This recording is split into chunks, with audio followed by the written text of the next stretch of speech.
গার্মেন্টসের ঝুট কাপড় লাগিয়ে কম্বল বানিয়ে স্বাবলম্বী হচ্ছেন সিরাজগঞ্জের কাজীপুরের কয়েক হাজার মানুষ।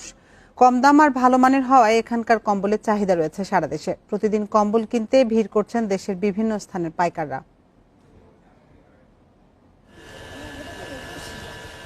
যমুনা বেষ্টিত উপজেলার সিরাজগঞ্জের কাজীপুর ভাঙন কবলিত এলাকার মানুষের উপার্জনের অন্যতম উৎস ঝুট কাপড়ের তৈরি কম্বল।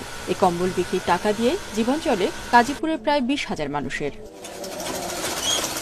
কাজীপুরের শিমুলদার, ঢেকুরিয়া, কুনকুনিয়া, ছালাভরা সহ বিভিন্ন গ্রামে গড়ে উঠেছে কম্বল তৈরির ছোট বড় শতাধিক কারখানা।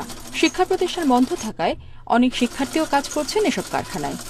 যে টাকা পয়সা পাই ওই টাকা পয়সা দিয়ে সংসারের উন্নতির মধ্যে বেটা স্বল্প নিয়ে ছেলে মেয়েদের পড়াই। সেই 4 থেকে 5টি মাস আমরা এই কম্বল সেলাইয়ের মধ্যে ব্যস্ত থাকি।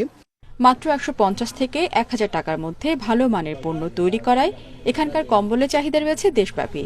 তাই শীত শুরুর সাথে সাথেই কম্বল কিনতে ভিড় করছেন বিভিন্ন জেলার পাইকাররা। হ্যাঁ, আমি টাঙ্গাইল থেকে আসছি। এখান থেকে আমি কম্বল নিয়ে পাইকারি খুচরা বিক্রি করি। নাটোর থেকে আসছি সিরাজগঞ্জ কাজীপুরে কম্বল কিনতে এই প্রথম, এবং এখানকার কম্বল ভালো। প্রায় 2 যুগ ধরে গড়ে ওঠা এই শিল্পের প্রসার ঘটাতে সরকারি পৃষ্ঠপোষকতা ও স্বল্প সুদে ঋণের দাবি ব্যবসায়ীদের। যারা ক্ষুদ্র ব্যবসায়ী আছে তাদেরকে যেন ঋণ দেওয়া হয়, ক্ষুদ্র ঋণ দেওয়া হয়।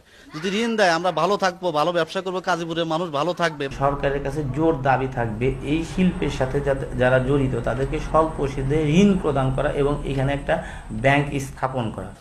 ব্যবসায়ীদের নিরাপত্তা, বিভিন্ন এলাকায় কম্বল ব্যবহারে উদ্বুদ্ধকরণ সহ এই এলাকায় ব্যাংক স্থাপনের পরিকল্পনার কথা জানিয়েছে স্থানীয় প্রশাসন।